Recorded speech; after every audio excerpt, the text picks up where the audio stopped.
like to welcome everyone to our 2025 4-H volunteer training.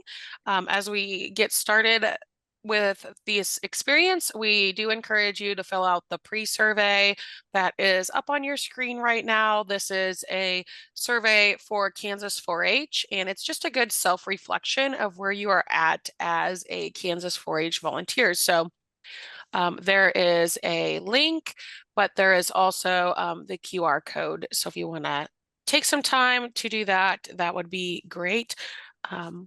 We do appreciate your help and us as a state understanding where our Kansas volunteers are at and how we can better serve you.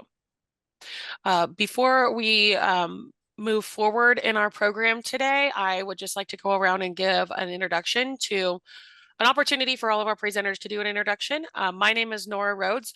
I am a 4-H Youth Development Extension Agent in the Post Rock District. That is in North Central Kansas. I am also our local unit director, and I have been involved in Kansas 4-H for many years, and I'm happy to be here. So I'll hand it off to Chandra.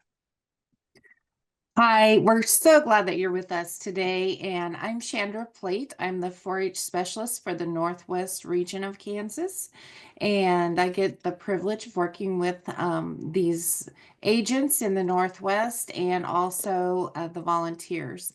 I also do statewide natural resources projects and shooting sports. Cindy.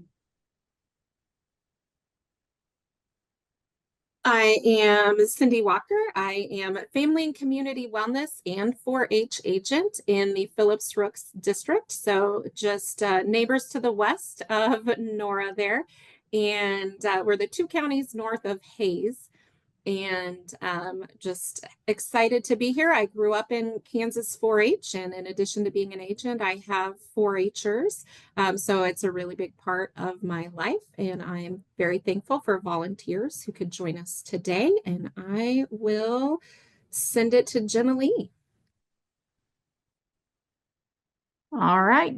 Hello, everyone. My name is Jenna Lee Godsey. I am from the Twin Creeks Extension District, which covers Graham County, Sheridan County, Decatur County, and Norton County.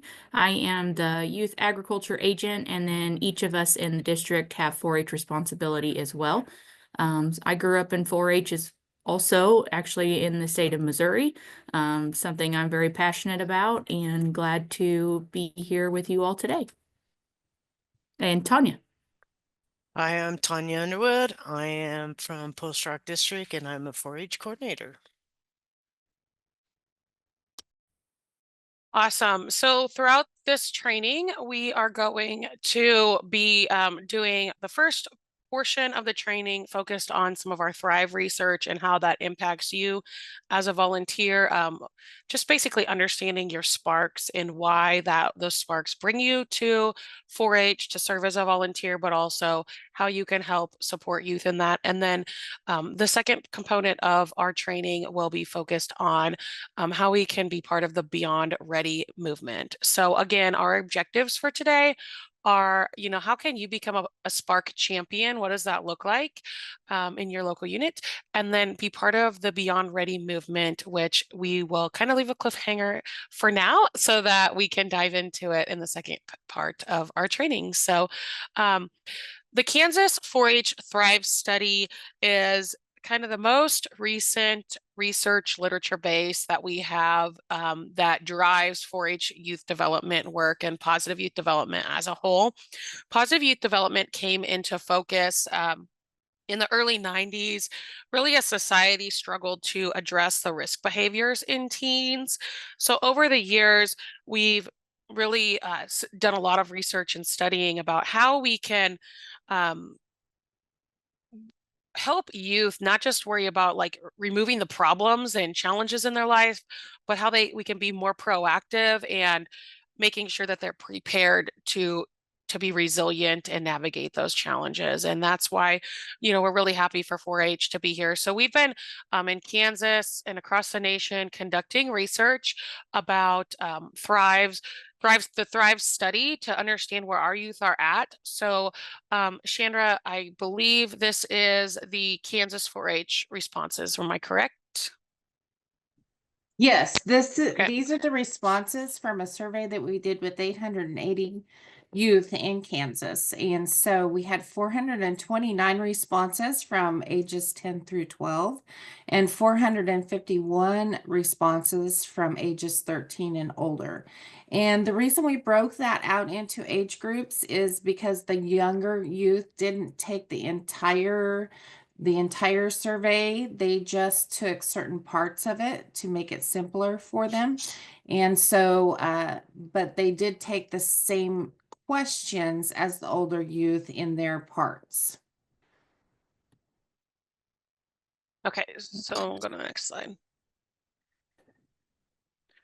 So what this slide really demonstrates is you can see where our youth in the different age groups are saying that they are finding their sparks, where they really find a sense of belongingness by their 4-H experiences and who they're surrounding themselves by in their 4-H experiences, and also how they value those relationships. And the highest scores reported were in belonging. So I think that's important to note, because I think that demonstrates that 4-H is creating a place where youth feel safe and secure to try something new, to navigate something difficult in their lives, and to just be their unique selves. And that's a really critical part, from the early 90s to now. We know that that's one key component of youth being able to grow into high functioning adults, is that they feel safe and belonging wherever they're at. So I think that's great. In Kansas 4-H in 2025, our statewide goal is to move the spark score higher. So as we continue our training and really examine how you can be a spark champion, keep that in mind, because you can help be a contributor to that goal achievement. So what is Thrive? The thriving model, just to put it kind of in a real simple visual for you, is this flower model is something that we really like to look at as youth development volunteers and professionals. So there's 4 components that are part of the thriving model. It's how do we help youth move from the developmental context to social, emotional, cognitive learning in the youth thriving context, and then into the developmental outcomes and long-term outcomes. And you can see the bullets of, how we help youth grow. So in the developmental context, it's about engagement, finding that belonging, those relationships.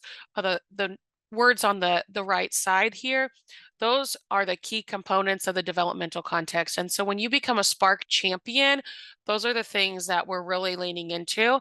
And then as youth grow in 4-H, as their pathway takes them more in depth in a project area or in leadership or in citizenship, they're going to be working on developing their growth mindset, their managing their positive emotions, really, mastering goal setting and management. And then even further, as we dive into the thriving concepts, they're going to be able to take where they maybe in 4-H, and they're going to connect that through a bridge over to, having a positive academic attitude, setting personal standards for themselves, so that all those safety and secure and just kind of like exploratory, wanting to find that, what interests them and where they love being. We know that the kids just love 4-H, and we say that there's a great 4-H family, but as we help youth move along the continuum of becoming great adults,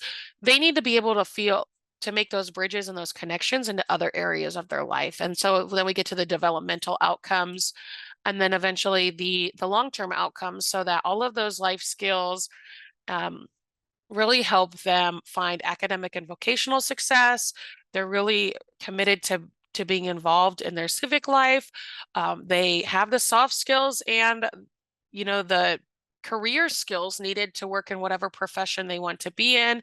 And then overall, they just, understand what it means to have a sense of happiness and well-being, and they know how to take care of that throughout their lifetime. So just kind of a quick short summary of what that research is helping guide us as volunteers and professionals. So I want you to think about what are some of your roles as a 4-H club volunteer. So I just want you to take a moment with those around you, or just grab a sticky note or scratch paper and jot down what are some of your roles as a 4-H club volunteer. And I'll give you a moment to do that.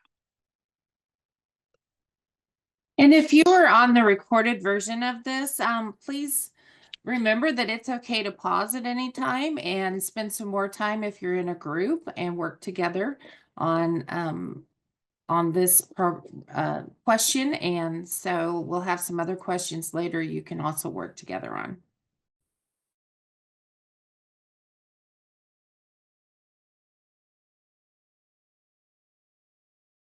So, comparing kind of what you jotted down and what you've had discussion with, I want you to look at these bullets and consider how this list might compare to the discussion that you had in those notes that you made. So, yes, that financial club review, helping your club be door monitors at 4-H club days, working your shift at the 4-H food stand, making sure that you have your schedule for who gives project talks and illustrated talks at each meeting. Do we have an agenda? Did the youth secretary remember to turn in their minutes so that you can have the meeting? Do you have all of your project leaders signed up for the year, and are they registered and screened volunteers with the extension office? I mean, you can probably think of the many, what I would say, office operations or club operations type of roles and responsibilities. But I think this list really takes it a step further. Your job as a club leader is, to help make sure everyone's having fun. It's to provide a safe and welcoming environment for youth. You are responsible for providing a variety of learning experiences so that everyone can feel like 4-H is for them. Help people get to know each other. A lot of times our clubs involve youth who may not see each other in the school hallways, because when you have clover buds all the way to high school seniors, they may not interact and they may cross different school districts. And so how do you make sure that 4-H family language that we often hear, family looks different and sounds different for everyone. So how do you help foster relationships so that family is a positive word, and positively defined in that 4-H context for our youth and the adults engaged with them when they're at 4-H activities? You build relationships across the board between youth, volunteers, and parents. I think that's one really valuable part of 4-H, is that it really blends caring adults working closely with youth. Youth get to help drive the learning process. Oftentimes we hear from you as volunteers that you learn more from the kids than the kids probably learn from you. Providing leadership opportunities for youth. So it's balancing, what do we have to do as adults to make sure that our club and our project groups, are in compliance and legal and really truly safe, for the best interest of the youth. But where are we willing to kind of step back and let their leadership continuum of building those life skills, fluctuate? We may be the master of agenda writing, but what can we give up so that we can let youth navigate that? And we're going to get into more of that in the second part of our training today as well, about how we help youth become beyond ready. Make sure something new is taught every meeting, and then guide youth using positive youth development principles. And that's why you're here. You are here because you want to make sure that you're doing the best that you can as a volunteer. And we're going to be going over a lot of positive youth development principles with you. And hopefully that, just kind of connects with your purpose and then helps you align, the day-to-day work that you do accordingly. So let's dive in. Positive youth development programs strengthen young people's sense of identity, belief in the future, self-regulation, and self-efficacy, as well as their social, emotional, cognitive, and behavioral competence. So this is from the CDC in the last couple of years of February 2023. And so we know from the leading scientists and health organizations in the United States that positive youth development is an integral part of our youth's ability to become the high functioning adults that we need for the future. So just keep that in mind. Your work is very important. So next slide. So what I want you to do is I want you to take some time. This is one of the handouts that you are provided via email or with your work group that you're with. It's a Venn diagram that I want you to take some time to fill out and think about. Um, where do you see crossover, things that you as a volunteer are passionate about? What are some things, some causes or issues that matter to you? Emotions that you appreciate about yourself, people or places or things that matter most to you. And notice like there's crossover. Obviously, that's a Venn diagram, is that, there's some things that, well, maybe you have a thought or a word, but it conceptualizes all four of those areas. And so put that in the center of the circle. But take your worksheet and just kind of give yourself a moment to reflect about what makes you you. What makes you want to show up each day. So we'll go ahead and we'll pause for just a moment to let you work on that.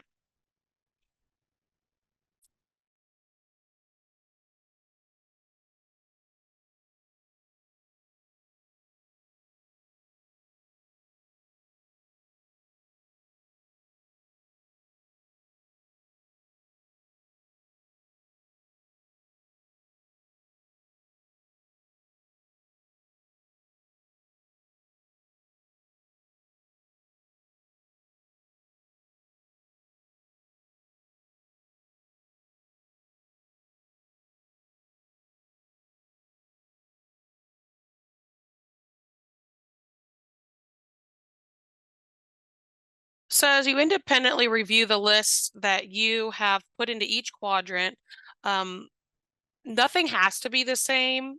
Rather, it's okay if they're independent thoughts, but it's also great to see, where you have come up with ideas that converge in the center. What larger idea, thing, people, place do you categorize in those intersections? I really would like you to take a moment to share your ideas, paying particular attention to the intersection of your ideas. I would like you to seek ideas and viewpoints of others in your group about the connections and intersections that are there. So just take a moment to kind of share with the person next to you. Um, if you're completing this training alone in the comfort of your home virtually, that's great. But I would like you just to hit pause and, go find someone in your house or just reflect and ask yourself, what and why do they intersect, and what do you think that means for you?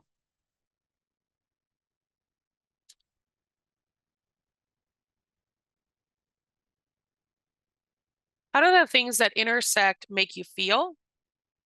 What emotions do they evoke in you?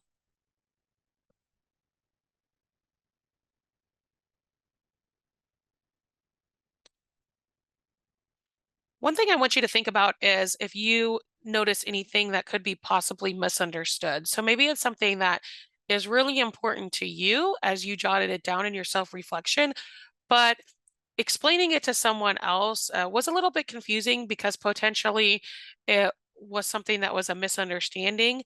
Um, I want you to take some time, either put a star next to it, or again, press pause and talk about it with the people next to you, is to think about, what you can use in language and dialogue to help make meaning that helps alleviate that misunderstanding. Um, what is something that you feel intrinsically passionate about? How can you use what you wrote down to make a positive difference in the world?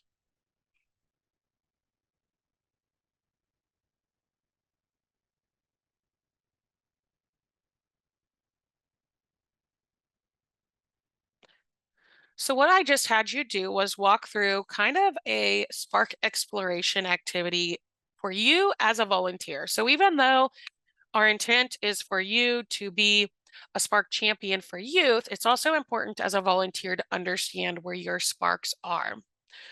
So I'm going to move this slide forward and we're going to learn more about sparks. Sparks are passions, ability, skills, and strengths that they're discoverable So by activities like that Venn diagram activity, or, just by doing that experiential learning, so doing it, reflecting about it, applying it, those are ways for us to discover what we're passionate about, what we have natural abilities for, skills and strengths. Sparks are a catalyst for thriving. It's a source of motivation. So when I mentioned before in the Venn diagram activity, if there's something that it really made sense to you, but maybe it was like kind of confusing explaining it to other people, you are having that natural source of motivation with that spark. And what I challenged you to think about was, how could you convey that spark to others so that they have a better understanding of who you are and where your motivation comes from?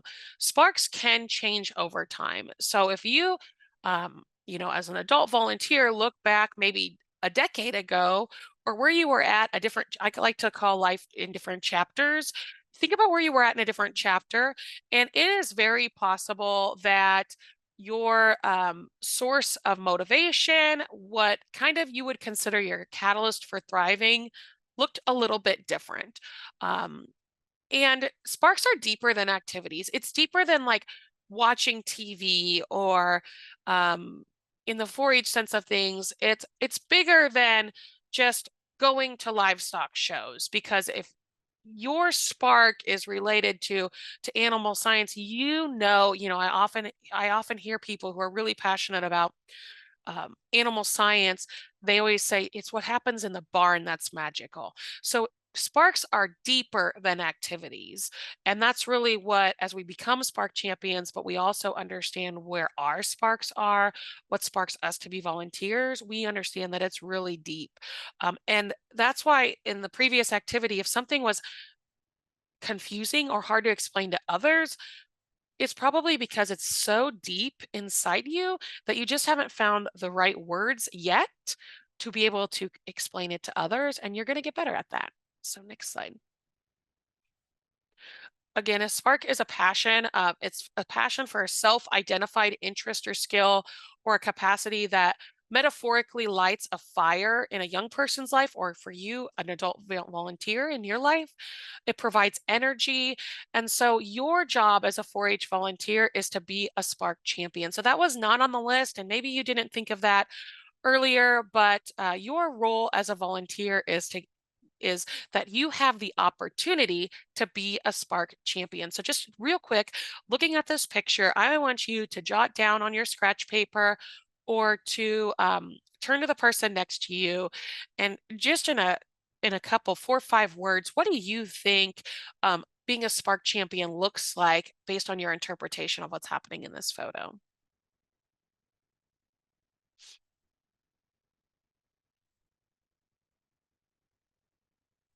So connecting back to those bullets, it looks like, everyone wants to be there. I can't see their faces, but I'm interpreting that there's some fun to be had. I see that there's an opportunity for all. I see safety, protections. And so for me, I think all of those bullets that we mentioned earlier about your role of being a 4-H volunteer applies here. And so just think that being a spark champion is all of the above. You're really helping light that fire so that every youth has the opportunity to be all that they can be. Next slide. Spark champions help you identify and grow your spark. So when we talk about youth and your role as a volunteer, you get the opportunity to be one of those spark champions in a youth's life. Youth can have more than 3 spark champions, but what we know from the Thrive research and from as it builds upon other youth development research is that youth need caring adults in their life to help them navigate what's powerful to them, help them navigate through difficult times, and build that resilience. And so youth can have 3 spark champions just in the 4-H component of their life, or they could find those spark champions in different places of their life. So an example could be a youth really has an adult that kind of is their mentor, and they really look up to them in the school setting. And then they really have a close connection to you as a 4-H volunteer, 4-H club leader. And maybe a third spark is it's a grandparent or someone in their family life that they connect to. But that may not be the case for everyone.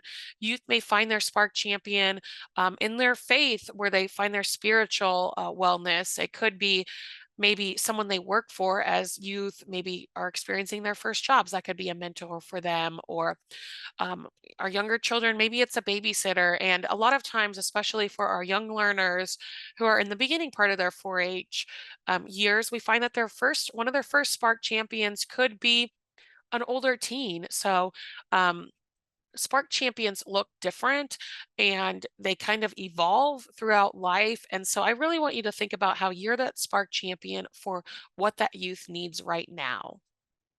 Next slide, please. Okay, so back to this model. I want you to just take a moment and kind of look at it.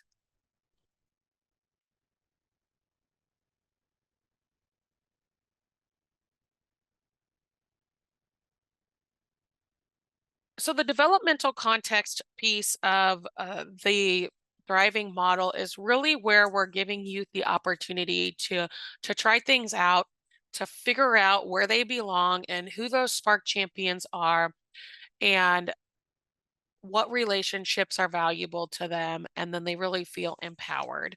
So what I want you to do is we're going to do another activity, if I can find my paper. Is I want you to think about a youth um, in your life, or I want you to think about you. I want you to think about a time in your life, or again, if it's difficult to think about your own life, think of a youth.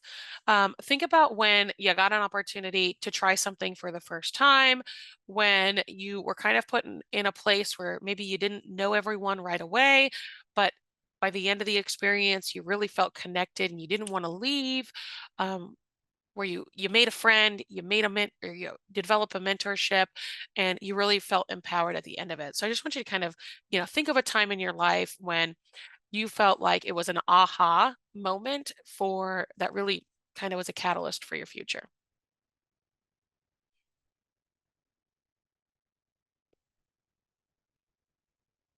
And if you want to turn to the person next to you or hit pause so that you can really, chat about that, share with that experience with someone else, that would be awesome.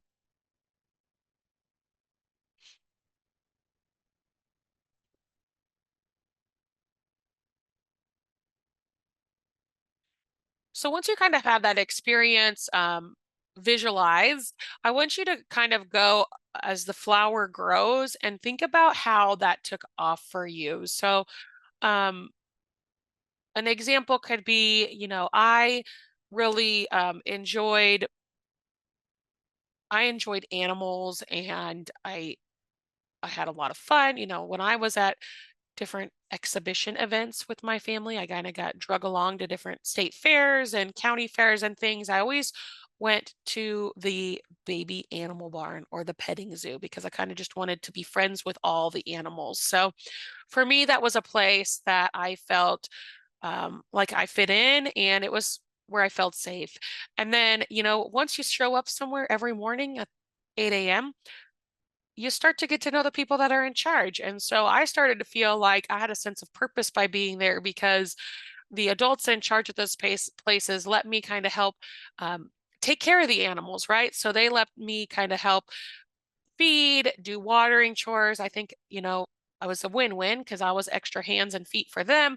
But for me, I felt pretty cool, because here I am, a 7, 8, 9-year old, trying to stay out of people's way so my family can do the things they need to do. But I'm feeling like I have a purpose because I'm getting asked to help out more. And I'm really engaged because I'm not just sitting there in the corner being told not to get involved. As long as I'm respectful and mindful of the place, the adults and the helpers are asking me to also join in and be a helper. So I got to kind of spark my interest by, hey, this is cool. So then I'm just kind of walking you through one of my own examples. I really, started to pay attention to what went on to make that experience positive to others. And so because I got to spend so much time at the barn, because you guys know some families are just at the fairs the whole time. Well, that was mine. And so I started to kind of pay attention to the behind the scenes. And so again, I had a hopeful purpose.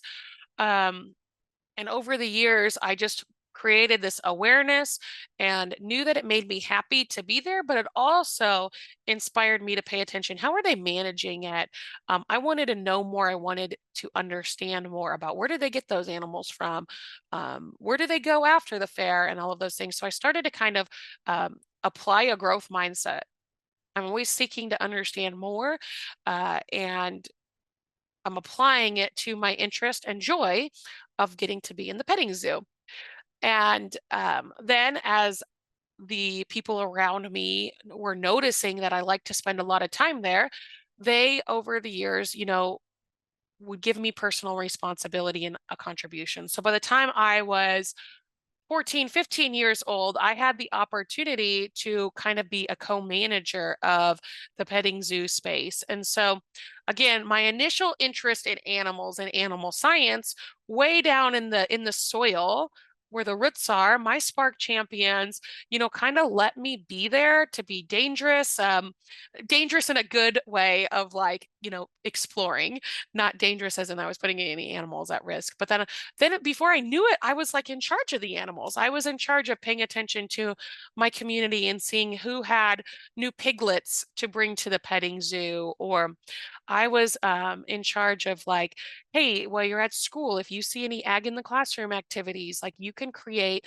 learning opportunities for others. So then my flower had grown to where I was in this developmental outcomes stage of my preteen and teen years, where it was my responsibility to do that. So the managers who really were my role models when I was younger now kind of became my coaches.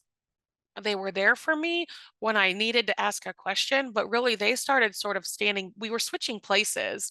I was more nitty gritty involved in the day-to-day planning and activities of that. And they were sort of stepping back, observing. And when I was back in the Spark developmental context phase, I was the one standing back saying, hey, that looks fun. And then long term, well, here I am. I work in positive youth development. I look for opportunities to plan events and activities and experiences that empower youth to understand the world around them. So you can see how my own experience and in a non-polished way of explaining it to you, it was just sort of like I I have a child who likes to say, "I'm bored, I'm bored." Well, I was bored when I was at the fair and I had nothing to do because my parents were there all day, and I found a place where I was having fun and I felt like I belonged. And then that lit a spark in me that made me want to seek to understand. It made me want to take on some personal responsibilities. And eventually I found a career that really was a great fit for me so I could use all of those skills and give back to those around me. So I want you just to think about your own spark and share with others as we go throughout the day on how that can be really powerful for you. So next slide. So again, that trajectory is really rooted in the finding sparks, giving youth the opportunity to belong, making sure that we're focused on relationships, and giving them the opportunity to engage. So where were the Spark champions when you thought of your idea? When I thought of my idea, it was the adults who were in the environment where I was having fun.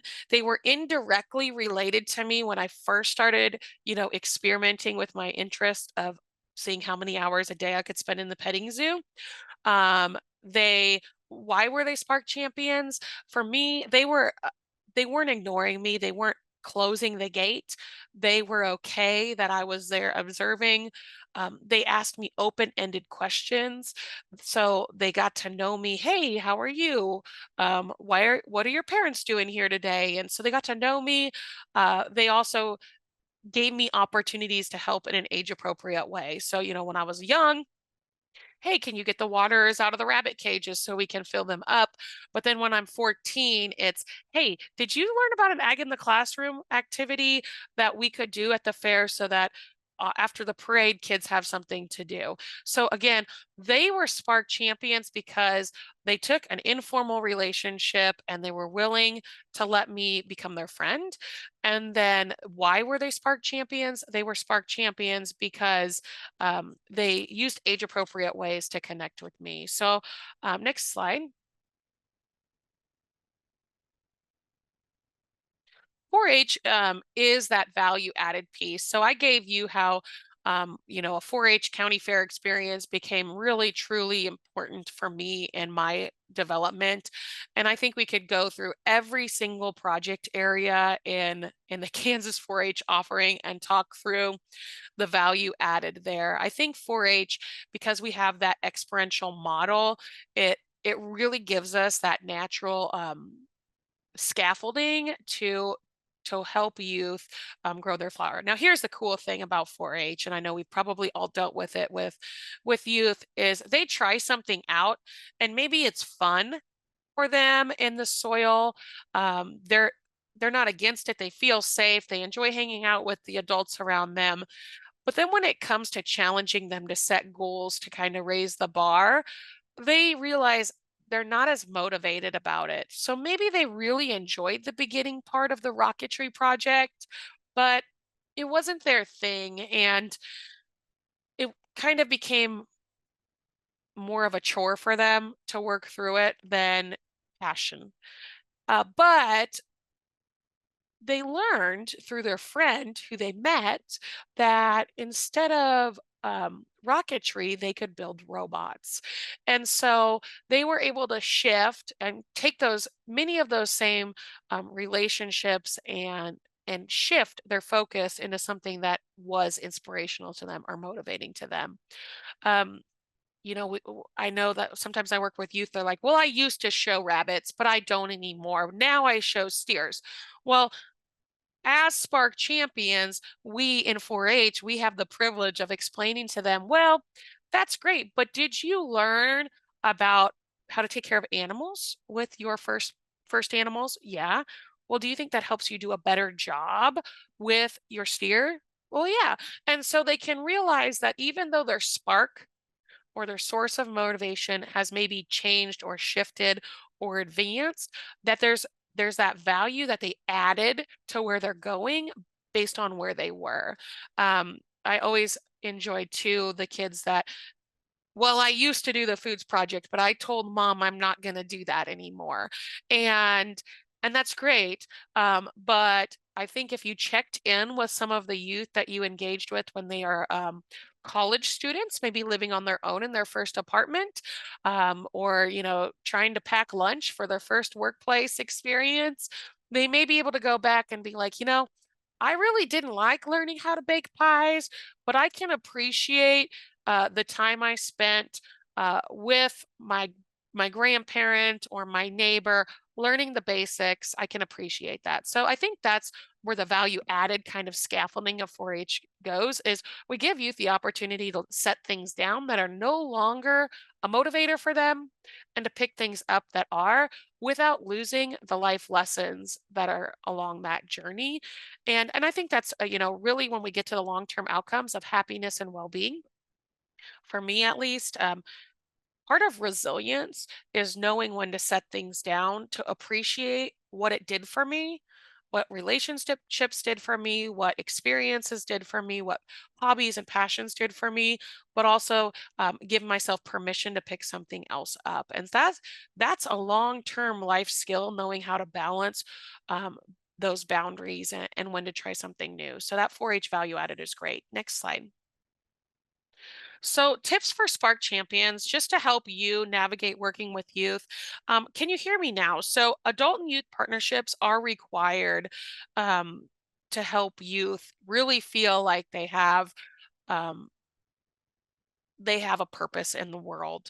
So, I think it is important to take time to practice listening to youth as opposed to just telling youth what to do. Again, many of you probably mentioned to the person sitting next to you or in your notes that part of why you enjoy being a volunteer is because you like learning from youth just as much as youth like learning from you. And so when I say a tip being, can you hear me now? It's important to remember that um, you are there to listen and help them process just as much as you're there to give them tips and tricks on how to be successful. So it's not intended to be a lecture every time you engage with youth as a Spark champion. Let's agree on something. So that tip is just about like, let's make it a space safe for critical safety and taking care of each other. So it looks like we kind of are on the wrong slide here, but I'll keep talking while we get back to that. Um, it is important to always remind people that it's okay to openly talk about your dreams, your hopes, and your utter innermost aspirations. It's also okay um, to to make sure that everyone's on the same page. And so I always try to, create the understanding like, hey, we're all going to do our best. We're all going to make sure we feel safe and respectful, and we all want to be friends. And what do we do? So depending on the age and stage of a youth, that conversation may look different, but you have to agree to create a safe space for learning and to feel like, if you want to do hard things, you have to be willing to talk about your dreams and where you want to go. Remembering your audience is really important. And so I talk about ages and stages. That youth, we're working with youth in 4-H who are ages 5 through 18 approximately. And so how you engage with a 5-year-old is very different to an 18-year-old.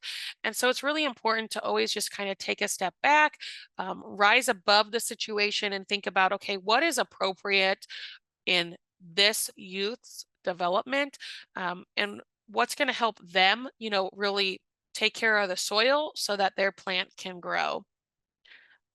Trying it out, I do think it's important to, as a volunteer, a Spark champion, to practice asking questions. When we ask questions as a mentor or a Spark champion, you could be really good at this. This looks like it makes you happy. It seems like this is something that really excites you. It's not a one or the other type of conversation when you're a Spark champion. You're really wanting to practice asking layered questions. So when I think of layered questions, I think of um, like you have to understand a lot of times where youth are at. So if I'm working with a 7-year-old, I'll be like, do you know what measuring cup we use to measure milk? And if they say yes, then okay, you're like, okay, I can advance my conversation with them. If they say no, then that's really a judge for you as a mentor to say, okay, this is where the learning probably needs to start. And so then you can go back and say, well, what do you think? Let's look at our options. What one do you think would be the most easy to read or the most appropriate to pour, and you can start having them experiment with just that phase. Now, if you had a youth that said, yep, I know exactly what the liquid measuring cup is, then you can ask your open-ended question about, or you could ask them to demonstrate. Can you demonstrate how to confirm that you have the right amount in a liquid measuring cup? And so you can ask them to show you how to do it instead of just assuming that everyone knows. So again, trying it out with layering yes or no questions, which are like closed questions, and open-ended questions. So like give the youth a chance to try out hypotheses and see if they're right or wrong, and then practice it. So don't just like assume they know, give them a chance to actually like teach you, show you, and demonstrate that. Taking the next step, consider the ways to build concrete intentional steps for members to engage their sparks more actively. So could a member that likes to teach be trained to take on a peer leader responsibility for the coming year? Could a youth that has a spark for writing be engaged in spearheading the development of marketing materials for the project group? Also think about posing the following types of questions. So how can we help you do more of what's exciting to you? What part of this project is the most fun for you? What else makes you feel like this? So when I go back to the flower and I think about the story that I told you, at some point, my Spark champions realized, they saw the fire in my eyes about I wasn't just paying attention to how cute the kittens were. I was paying attention to, where do those kittens come from? What do we all need to take care of them? And then how do I help the the people who are following or visiting the petting zoo understand all the important steps of taking care of these kittens? And so then they started connecting with me because they understood that the planning of it excited me, and they gave me opportunities to be that peer leader in that experience. And that looks very different for different kids, but that just goes back to kind of the Spark story that I shared. So as we wrap up today with understanding what it means to be a Spark champion, you have a worksheet. It's called the Spark Champion Plan that I want you to really just take some time to think through. Take It is 8:55 here as we're recording this now. So in the live session, this would be kind of about a 5-minute activity. But if you're watching the recording, go ahead and press pause and give yourself 5 to 10 minutes to work through this. But over the next 2 months, I want you to build a plan. What strategies will you use to help the youth learn about their sparks? What specific things will you look and listen for related to spark identification and development when working with youth? So um, what indicators are you going to be paying attention to help kind of change the way you engage with youth, to help them really identify those sparks and continue to mold them? What barriers or opportunity gaps are present for the youth that you serve to identify and develop their sparks? So what um, barriers or opportunity gaps? So for me, um, one of the gaps that the Spark Champions probably realized is that they had a week to engage with me in that setting because I was only there for the county fair. And so for them to continue and help me grow in my role, we had to figure out ways to cross paths more often. And I, looking back, can see that as hindsight. But as a youth, I didn't realize that the adults in my life were looking for more opportunities to empower me beyond just the county fair. So I can appreciate that now as an adult, but as a youth, I didn't realize that the mentors in my life were strategically thinking about how to develop me into that leader. What are some of the solutions that you will facilitate to reduce or eliminate those barriers? So again, um, in my particular situation, the petting zoo leader connected with my 4-H agent and 4-H club leaders and eventually FFA instructors as ways to have more opportunities to engage with me. Again, I am in my youth, teenage, preteen mode. I don't always pick up on that. But Spark Champions, I think you have to realize that, sometimes it takes the flower at the long-term outcome for all the work to be realized, and it's not lost on the youth. It's still really, really important in their development.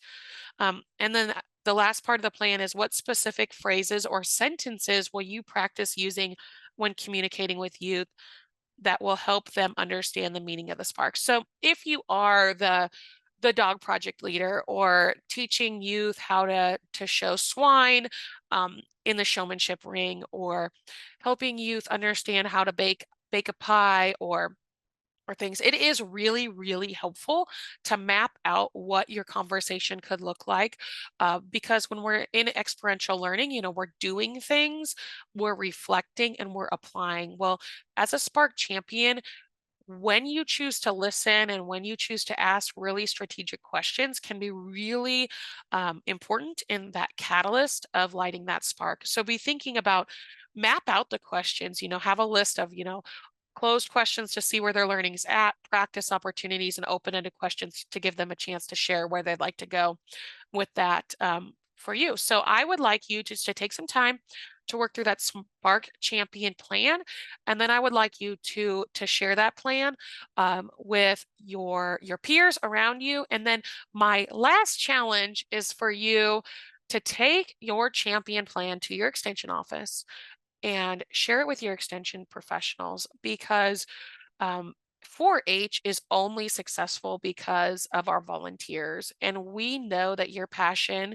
for youth development is so critical to our success. And so my last challenge to you is to take your Spark Champion plan to your extension office and work on setting a goal so that collaboratively between the extension office as your supporter, and your plan of action, we can make that come to life throughout the 4-H year, either this year, in the next 2 months, or we can start the planning process to implement it in the future. So that is a crash course on the thriving research and how you can be a Spark champion.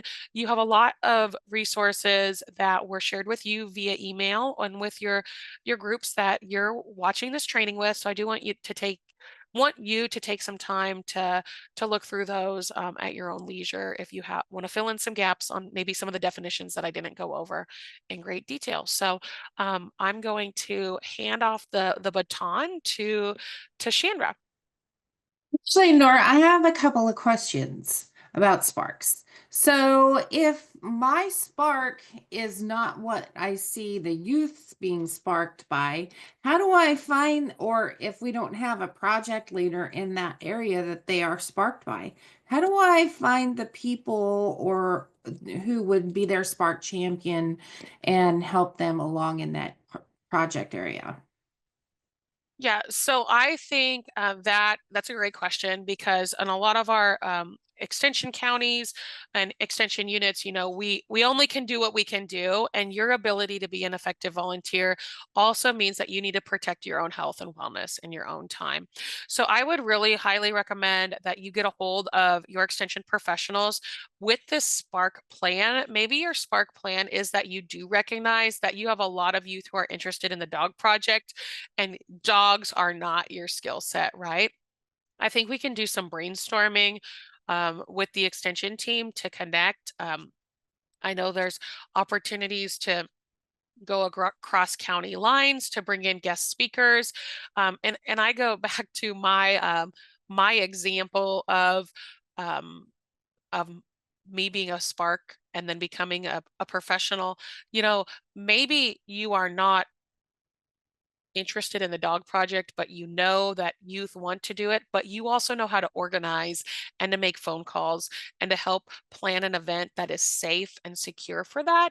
And so we could probably bring in a guest speaker who would be the expert in helping foster that spark, but you would also be maybe the expert of making sure it's a safe environment where youth can really have the opportunity to feel like they belong. So don't give up on your skills and abilities just because maybe you're not a cook, but you have a 4-H group that really wants to learn how to cook. I also think there's a lot of people who have a lot of passions in our communities that they don't realize 4-H is an awesome place, and maybe they could be a one-time volunteer doing a workshop, even though your volunteer role is more continuous throughout the year. Other Awesome. questions? That's great. Okay. Well, it's break time, so we're going to take about a 10-minute break here. Or if you're watching this on the recording, you can take however long a break that your group needs. And then we're going to start our next section on becoming beyond ready. So we'll see you in a few seconds. That's all right. It is You now want- recording again. Welcome back after our break. The question that we're asking now is, what do we know about young adults who have participated in 4-H in the past? What do we know about them? Well, we know quite a few things because of all the research that's been done on positive youth development. But the study of young adults who were in 4-H as youth, so we're talking about 19 to 26, 27-year-olds, are that they are 3 times more likely to participate in community service, 2 times more likely to report living life with intentionality and purpose, 2 times more likely to have a goal of being a leader, 2 times more likely to report feeling competent, and 2 times more likely to feel positive about their well-being. Now, what are they more likely than? Well, they're more likely than other young adults who have not been in 4-H. And so it was a comparison study between those who have been in 4-H and those who have not, and how their young adulthood played out. So we know that these things are results of being in 4-H. This study was done several years ago. And so again, this isn't the most recent study, but we're also trying to use these statistics and put them all together with the new things that we have on thriving as far as research goes as well. We also know, and here's the newer research on young people, that the largest generation is at risk. Teens' math scores dropped 9 points and reading scores 4 points since 2020, the largest decrease in 50 years. 30% of our youth are chronically absent. That has doubled since 2018 and 19 school year. So we know what happened in 2020 that probably accelerated this, but how do we get youth back into school? 1 in 5 children is living with a mental disorder. And we have alarming levels of negativity about you. The youth have alarming levels of negativity about themselves, their confidence in the future, and their ability to find contentment in life. We also know that they lack essential skills for future jobs. Our K through 12 schools aren't in sync with today's job needs. 85% of the jobs that will exist in 2030, this is huge, folks. 85% of the jobs that will exist in 2030, 2030 is not that far away, haven't been invented yet. So youth need general skills that they can carry into any workplace. 77% of employers say focus less on traditional school subjects and more on real world skills. Well, what are those real world skills? Those real world skills are what we have practiced throughout all the years of 4-H, in that we teach life skills. And if you remember that we have the life skill wheel that we used to roll out and say, hey, are you teaching these things like personal responsibility and good communication and teamwork? And so those are the life skills that the employers are saying they want youth to come out of school having, so that they can employ them and then teach them the jobs that they have. So one of the main skills that they need moving forward is the ability and the excitement about lifelong learning, because they're going to have to be learners. Skills like analytical thinking, creative thinking, resilience, flexibility, and adaptability are all key in this. So we know that young people need us now, and us is in 4-H, as in you as a volunteer, as in all of the extension agents around, and our research that is coming out of the universities brought to the people, the boots on the ground as you volunteer to help youth develop those skills for life. So when we say 4-H ready, we want them to be ready not just for college. Some of them will go to college, and we want them to be ready for that. But we want them to be ready for life. We want them to be ready for jobs. We want them to be ready for careers. We want them to be ready to be servants to their community and to be community and civic minded as well. So National 4-H has come up with a bold goal. And this bold goal is that 4-H will prepare 10 million ready young people. And we will have a ready generation, which means we need healthy, productive, and engaged young people. Kansas also determined a bold goal, And we are very excited about this. And as we move forward, we need your help in achieving this goal. And that goal is that every youth in Kansas have a 4-H experience at some point in their childhood. With increasing our traditional 4-H programs, which is our 4-H club programs, and other youth programs by 10%. And that means that we need to increase our school enrichment programs and those types of opportunities as well. And you as a volunteer can help us reach those goals in many different ways. And so just as Nora shared that we need to be in constant communication between volunteers and extension agents. Again, this is a great thing when you go in to talk to your extension agent about your Spark plan. It's a great thing to also have this discussion about how can I, in the area of my Spark, help Kansas reach this bold goal and help youth in Kansas to become ready. Jenna Lee is going to talk some more about being beyond ready. All right. So with that, I'm just going to build a little bit more off of some things that Chandra mentioned. But so the question here is, so how do we retain youth through the end of high school? I think we all know that it seems like a lot of our membership tends to be lost right about that high school age because youth tend to get a little bit busier, and things have to fall off the plate. And sometimes, that ends up being 4-H. But what can we do to make sure that those kids are not leaving 4-H and they're staying within that program? Next slide. So I wanted to touch on a couple of things that Chandra actually had on her slides. Building a ready generation looks like keeping youth healthy, right? We are making sure that we are doing our part in teaching them healthy habits, and making sure that they're growing in healthy ways. Productivity. So are we allowing their time in 4-H to be productive? So does that mean, are they learning? Are they growing within different levels of their project areas? Are they trying out new project areas?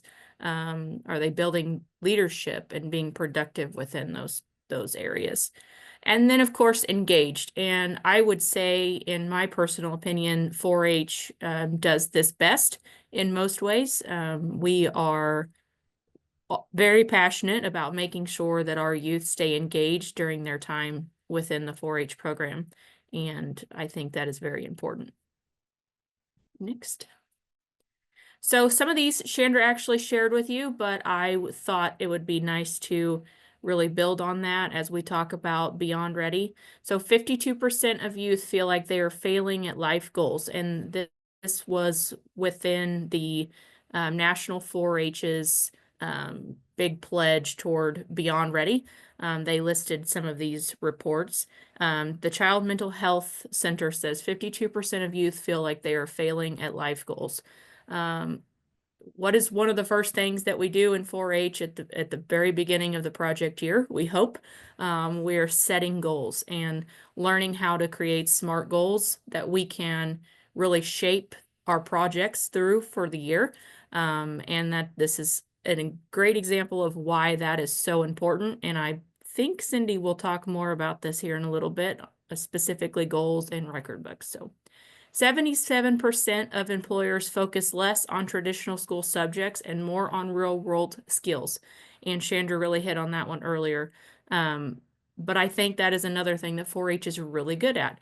We are offering real world skills, as in responsibility and time management, and that ability to be able to make hard decisions through things like judging opportunities, etc. But we just need to make sure that we are really focusing on providing those opportunities for our kids, because obviously it is very important in their lives. Nearly 10 million unfilled jobs. So this was a stat provided by the World Economic Forum Future of Jobs report in 2023. And that is something that we need to really make sure that our kids are focused on what they want to be when they grow up. As cliche as that may sound sometimes, I'm not sure I know what I want to be when I grow up some days, but I think that we are set to help them learn those types of things and what they are good at. So working towards filling those 10 million jobs. 53% of Gen Zs report feeling lonely. And I think, you know, in my personal opinion here, COVID really set the bar high with loneliness and feeling that. And I think we've got a big gap to fix moving forward out of COVID, because that was a tough time. Next. Okay, so Kansas 4-H, or specifically Northwest Kansas 4-H, we've been kind of piloting or testing out a new program that we feel really models the building a ready generation idea. And you may have seen that pushed out last year for the first time officially. But that is our Northwest Kansas 4-H agricultural ambassadors. We feel like that is a great example of what that means to work on those kids, and really build them up to be ready for what comes next in life. You can hit the next slide. So the Northwest 4-H Agricultural Ambassador Program is geared towards high school age students. I believe it's 13 and up. And it is really set for helping them keep agricultural careers in mind, and it's not only focused on secondary education, but where can I fit into the puzzle? So it really started out as a trip that we scheduled and planned and took across the state of Kansas to dive into how diverse agriculture is just across the state. So how different is agriculture in Northwest Kansas compared to Southeast Kansas? And as someone who grew up just on the other side of Southeast Kansas, I can tell you there is a huge difference in farming practices, in, you know, what we can grow up here in Northwest Kansas as opposed to Southeast Kansas, or how we can grow it, for example. And that is the same for Southwest versus Northeast. Huge difference in just the way agriculture is produced. But there's also a difference in the types of opportunities that there are, and how can these youth be entrepreneurs and start their own niche market. So one of the trips, or one of the visits we had on last year's trip, was a lady who was a transplant into Kansas. She followed her husband, and he had a job opportunity when they moved here, and that's why they moved here. And she was looking for another way to bring income into the family, but also be something that she enjoyed. And she started up a kind of a niche beef market, where they produced their own beef. They fell in love with the Flint Hills. They wanted to raise cattle there. So they did. They ended up renting some land, I believe, and raising cattle. But you could see when we visited with her how much passion was behind her project. But it was so much more than just selling beef. She posted recipes and created recipes, and really was an advocate for agriculture along the way. And those are the types of places that we enjoy showing the youth that participate in trips like this, or the Ag Ambassador Program, because we hope when they see somebody else's spark or connection like that, that it sparks something in them that says, hey, I may have this odd idea or something that I feel like is odd, but how can I shape that and grow it into something that fits me? And maybe it's in a location where I can stay close to home like I want to, or maybe I want to go far away and spread my wings. And what are the different types of jobs? Another thing we like to talk about is companies like Nutrien Ag, for example. When you think Nutrien Ag, you're thinking chemical, you're thinking seed sales, things like that. But they have to have marketers. They have a marketing team, they have a business team.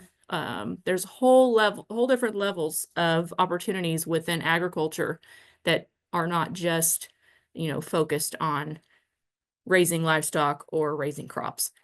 And I think that that was kind of the big goal behind trips like the Ag Experience trip and the Northwest Ag Ambassadors, to show them, not just going to K-State, that's not your only option, although we love that option for them. There may be an option like going to a tech school, or maybe not, going anywhere beyond high school at all, just depending on following your passion and what that looks like for you. So we spend some time, the applicants have to create a resume and submit a cover letter whenever they decide to be a part of the Ag Ambassador program. We interview them as well and decide whether or not they will be a part of the team for that year. And then we've actually taken some time with them, and Chandra was the one who provided this opportunity, but we provided time to shape our resumes. So they'd already turned those in. How can we tweak those to move into something that we would want to present to a potential employer? So really learning how to shape and grow into what you're going to need beyond high school. So then I've already kind of touched on the innovative career exploration and diversity of industry awareness. So what are your opportunities and how do you reach them? That's another big thing that we do. And then the other big piece of programs like the Ag Ambassador program is experiential leadership, advocacy, public speaking, and confidence building. So our group of Ag Ambassadors held an event the beginning of January where they were specifically tasked with creating their own, I guess, session for the day camp event for youth. The goal of the day was to teach them agriculture of some variety, and we wanted to make sure that we kind of hit on all different levels. We had a dairy station and a crop station, for example. But we wanted the activities to be hands-on and fun for the kids that were there. And we paired up the Ag Ambassadors and we let them come up with their topics, and we were there, the agents were there kind of guiding and holding their backs along the way, making sure that it was something that we all thought would provide for a fun day of education. And other than checking in with those kiddos within, a couple of month period, those kids really did it on their own and they took charge, and we wanted them to feel like it was their day and they had a lot of stake in the game. So that goes back to the idea of making sure that those kids have the opportunity as they get older into 4-H to feel like they have a stake in the game and that they have some leadership responsibility. So next slide. So we wanted to have you guys take a minute to pause, reflect, and answer the following questions about retaining youth in 4-H. So our first question, if you wanted to take a second and turn to the person next to you or jot it down on a piece of paper, is what barriers do we face for retaining youth throughout high school and 4-H? So this could be at the club level, the county level, or state level. I'm sure many of you are probably more at the club or county level, but if there's something that you can think of beyond the state level, we're always happy to hear those too. But what barriers do you think we face for retaining youth throughout high school and 4-H? I'll give you just a minute to ponder that.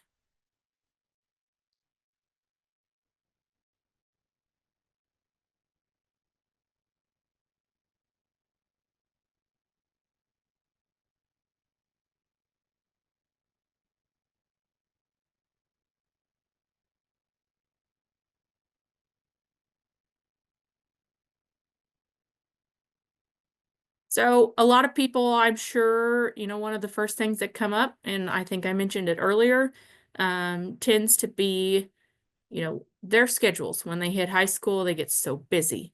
And how do we maintain that? And I know we face that, at the extension office level, a lot when planning events. It's really hard to look at the school calendar, for example, and find the dates that fit the majority of the county. Or if you're operating beyond one county, how do you How do you mesh all the school schedules? And that is one of the toughest ones that we face. Another one is, how do we keep their interest? A lot of times that comes into question. So, opportunities like how we try to foster the ag experience, and the ag ambassador program. Are we allowing them opportunities to feel like they can take this and shape it where they want? We've had examples in the county that I work in where the older youth really want to step up and they want to be the ones creating the agenda and they want to be the ones leading the meeting. And I think that's great. If they want to do it, let's let them do it, and guide them along the way. Absolutely nothing wrong with that. We want to make sure that they are being successful in those moments, but make sure that they have the opportunity to feel like we've given them the opportunity to connect and grow, and now they're there, and let's let them be that. Next slide. The next question that we want to give you a second to think about is, how do we remove these barriers to help our youth and help them be beyond ready? So again, this can be at the club, county, or state level, but what are some of our options for removing barriers to keep our youth and help them be beyond ready?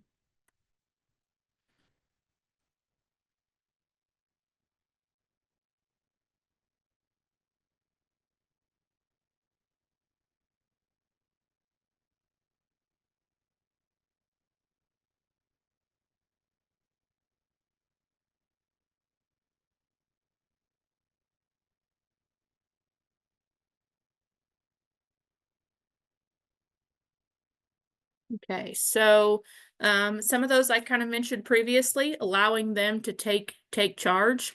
But I think, as Nora kind of mentioned before, how do we become a spark champion, and how do we create sparks in their mind that allow them to push those further?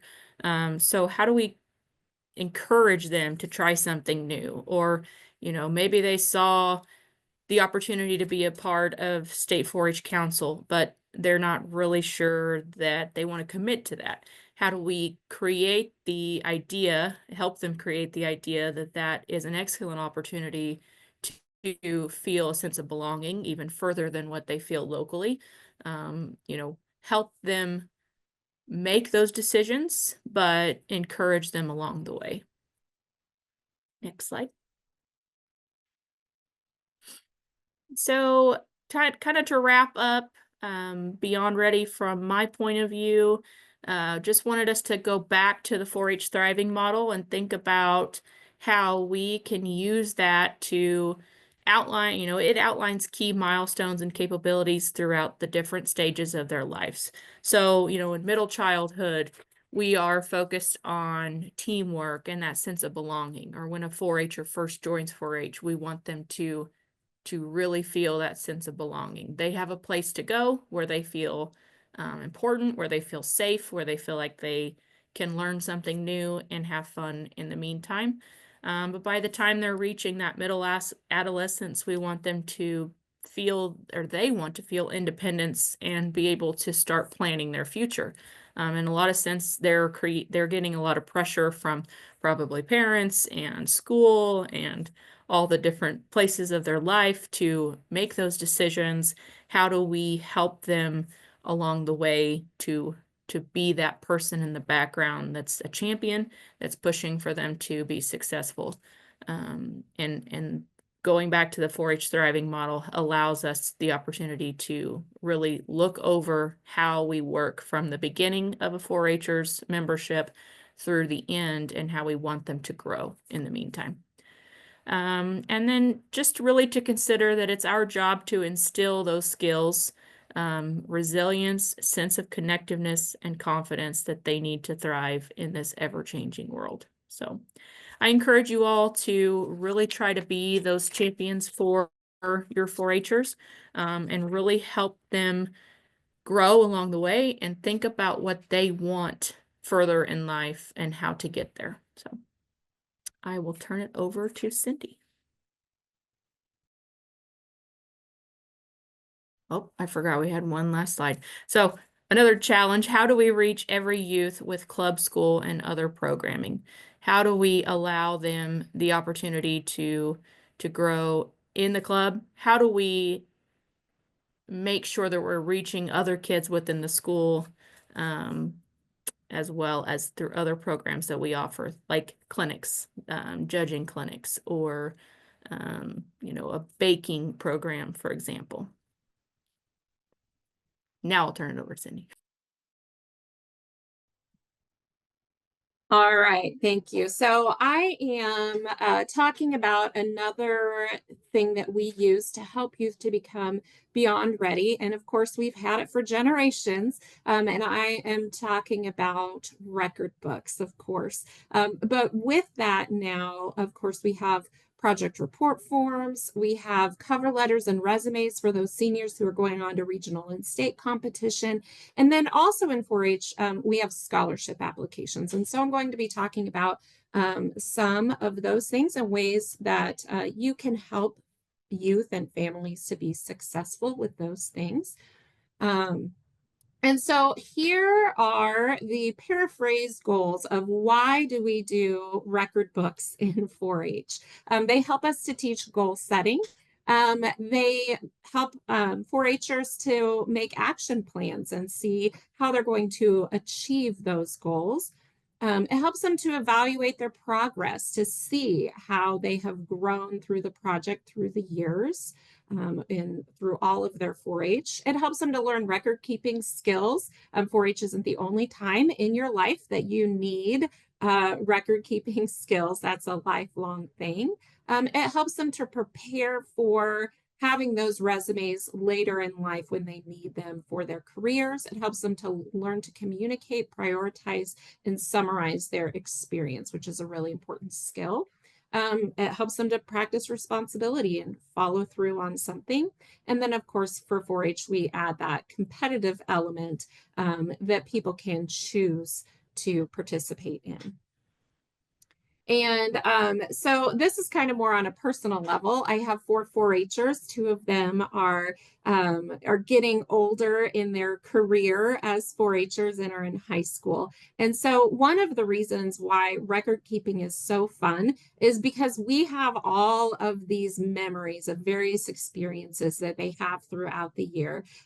There's the legendary demonstration that one of my daughters had, and she had to use the restroom in the middle of her very first demonstration, and what we've learned from that along the way, right? And so we have sort of all of these memories from when they're little, and so we're able to look back on those things and to remember those experiences, and that is very special. And then another reason why, of course, is that competitive element when you get older. And so one of my daughters was fortunate enough to win a state 4-H project award, and she was able to go on the National 4-H Congress trip.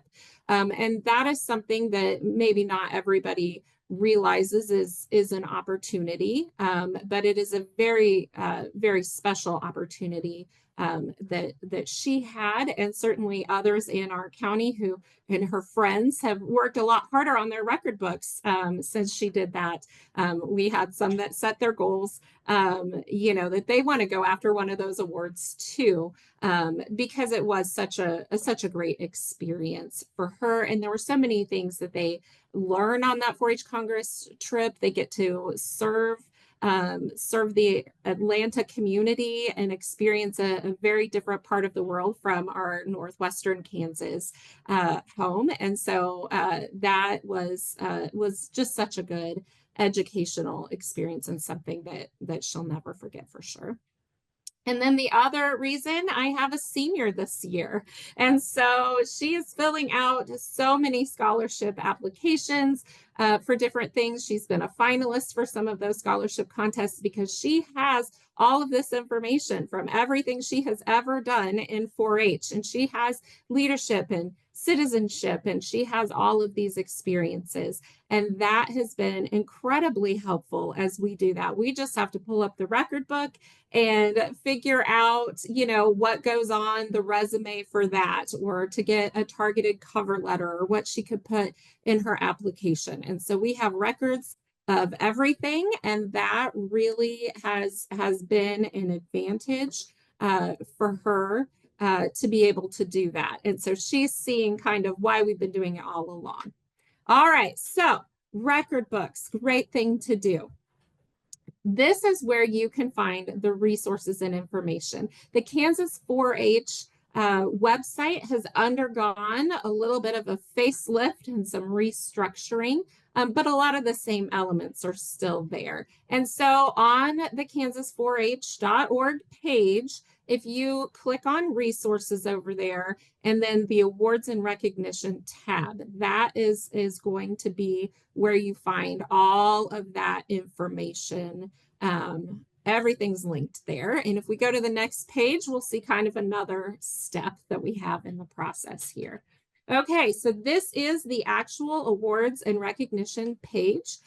You'll notice that this is also where you find those 4-H member achievement pins, those from membership to Gold Guard. All of those pins are there. You can get the applications, you can get the guidelines for those. The Key Award application, that is another thing that those older 4-Hers can do once they're over 16. Project recognition, that's going to be all of our project report forms, and then the scholarship applications. And I would highly encourage anyone who is eligible for those graduating seniors, and even some that have already graduated and are in college. There are some that are for college students that had been in 4-H back in the day. All of those are there. And then as we go to our next slide here, so this is the local record keeping and project report forms area. Now, there are two different options for filling out a project report form, and both of those are available here. And so the first option is to use the ZBooks. Now, ZBooks is sort of an online and internet-based application that allows you to keep all of this information throughout the year. And you have a family account, and each child can have their own account too. So your busy teenager on the go can add things in there on their phone whenever they need to. Mom can be in there too, or dad could be in there too. Someone in the family can be in there too, to basically check and see, are they really doing that? Or if they needed to add something for them as well, they could. The other option is to use those fillable PDF forms. And that works. There are some families who like that because they tend to do similar activities every year. So they can save as, and they can just go in and change the date of what they did, or change the wording a little bit if they did something different, and just add the new things. The nice thing about ZBooks is that it's designed to do it as you go throughout the year. So it's really good, good for that. The other thing that's nice is it will actually allow your text box to expand in some places so that you can share some more detail, and it will do that more so versus on the PDF. You're very limited to the blank that you have there. And so there are definitely some advantages to using the ZBooks. Also, ZBooks, the formatting on the pictures works much better than on the PDF. For some reason, a lot of people in my county anyway have had trouble with the pictures flipping on the PDF sideways, and then they can't fix them. But on ZBooks, it will allow you to do that. But families are welcome to use whatever they would like, and they can still print out the forms and just hand write them. That works out nicely for the younger kids. But of course, for those who are in high school, it really looks better if they're typed, especially if they're going on to the regional and state competition. And we'll talk a little, I'm getting ahead of myself there a little bit. But those are all here. Very important link here is that that guide to your Kansas 4-H project recognition. And so that is a huge resource. It's going to tell you some of that why. If there is a kid who's like, I don't really understand why, well, that's all in there. I just paraphrased, my slide was paraphrased from that. Also, this is where you find that project recognition check sheet. So for those in the senior division who can go to regional and state, it has a little section that tells you what you need locally and what you need for regionals and what you need for state. There's also the evaluation rubric, which is there. And so if there are people who are really looking at improving those books, making them be more competitive, this is what they're looking for. And that can be super important, especially for those who are trying to be to go on to those higher levels of competition, but it's good for everyone to know the goals. And then, so this is that guide to Kansas 4-H project recognition. I refer to this very frequently. I refer people to this because it's going to tell you pretty much everything you need to know, all of the rules, what components need to be in the book for different levels. And so this, I just cannot emphasize enough. Go use this, bookmark this link. This is a very important thing to have. And then, so I wanted to have you take a moment to just pause the video and just brainstorm some ideas, ways that could make 4-H record keeping more manageable and positive for those 4-H families, whether you are a volunteer who no longer has anyone in 4-H or didn't have anyone in 4-H, or whether you also work with your own kids and you have to figure out how can I get those in. But what are some ways to keep that manageable?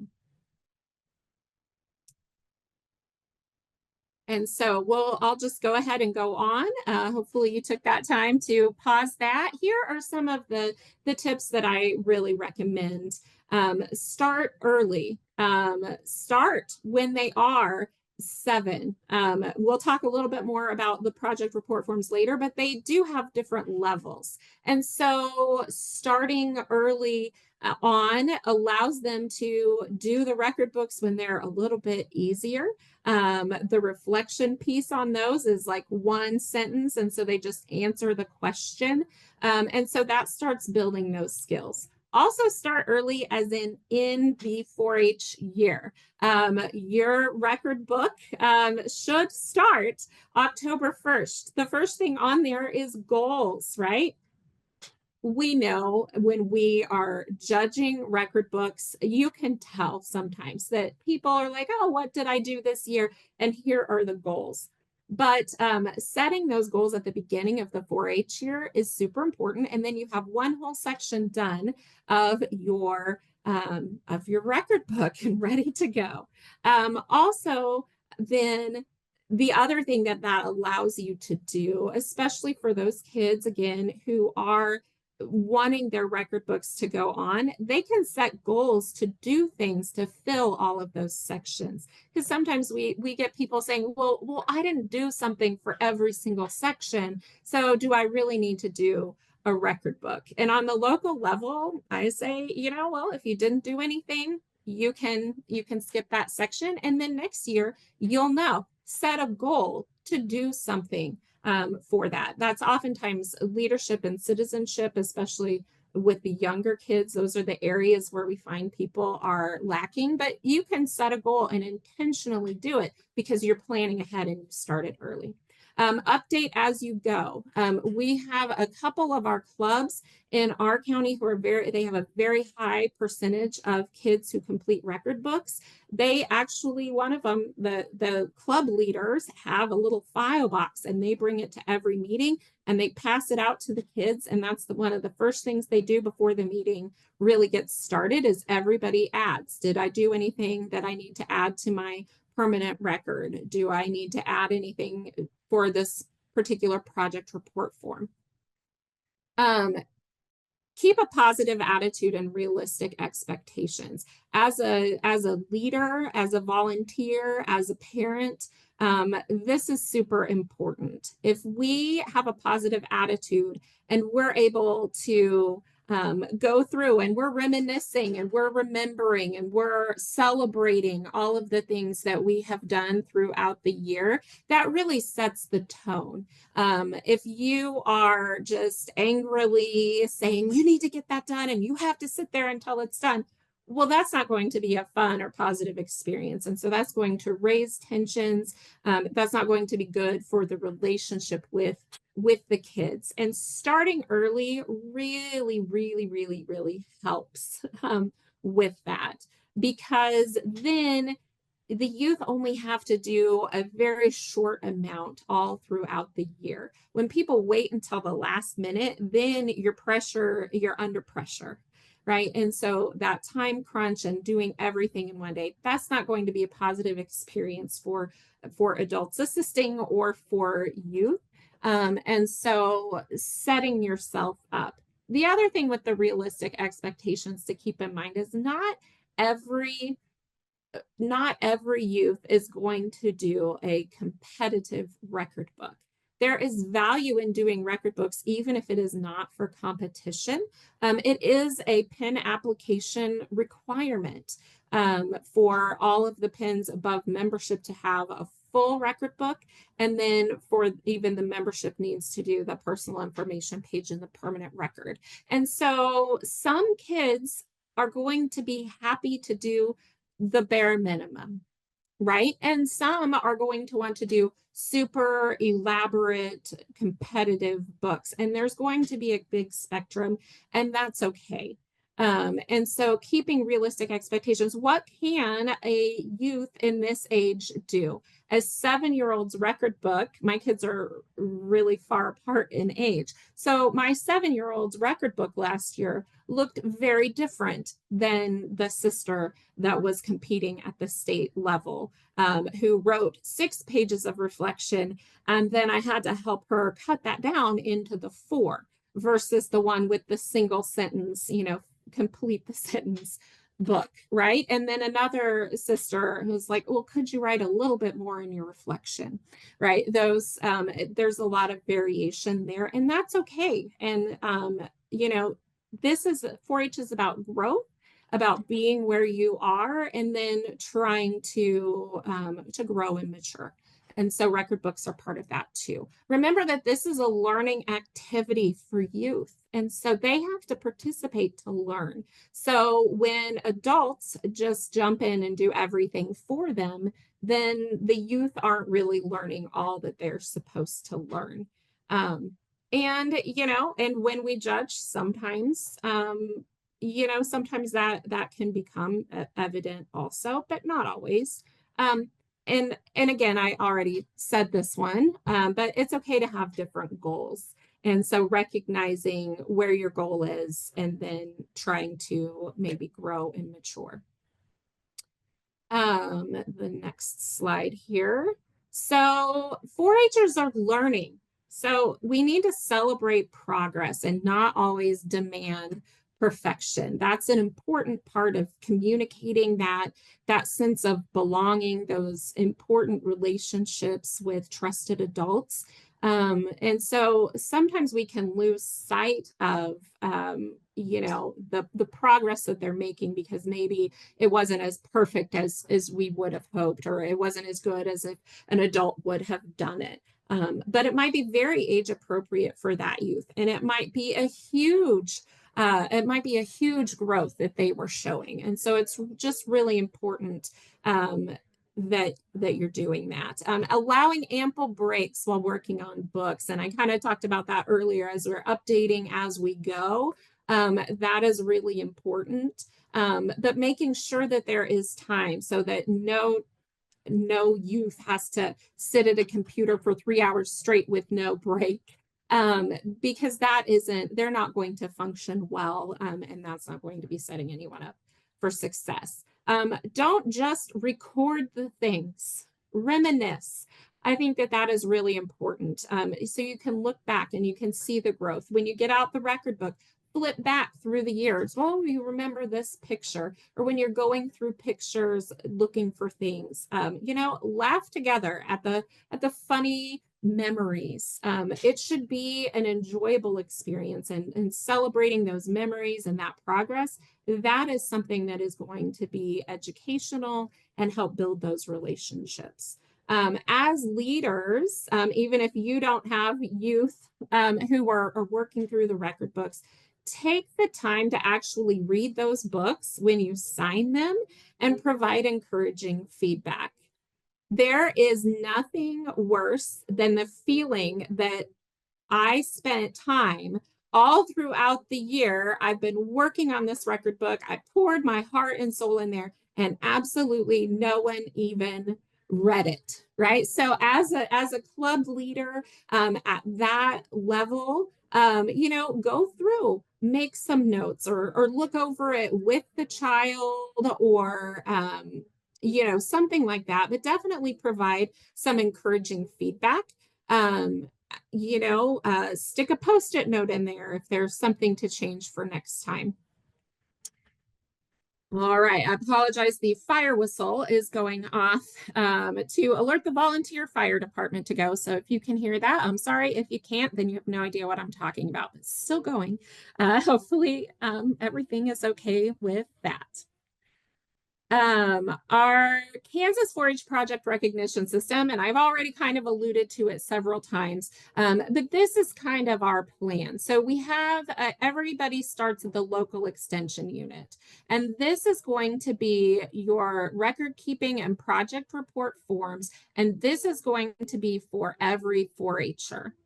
Now, I will say that some units have various degrees of requirements, that there can be some separate local requirements. I know that there are counties that kids are required to submit a project record for every single project that they do.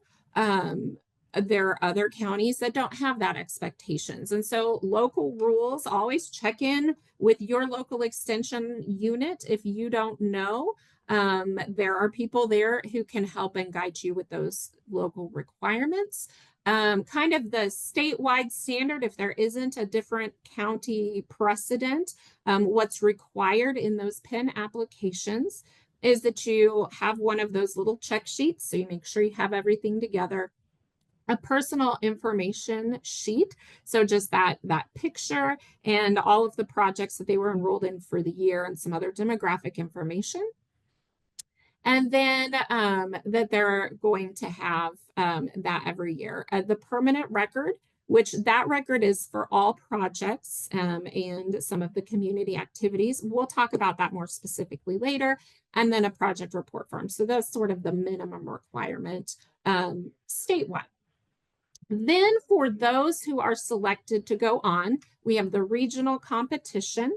And so that would be those senior level records that are submitted to regional, and that they add a cover letter and a resume for that. And then those state applications, so those who are selected to can go on from each region.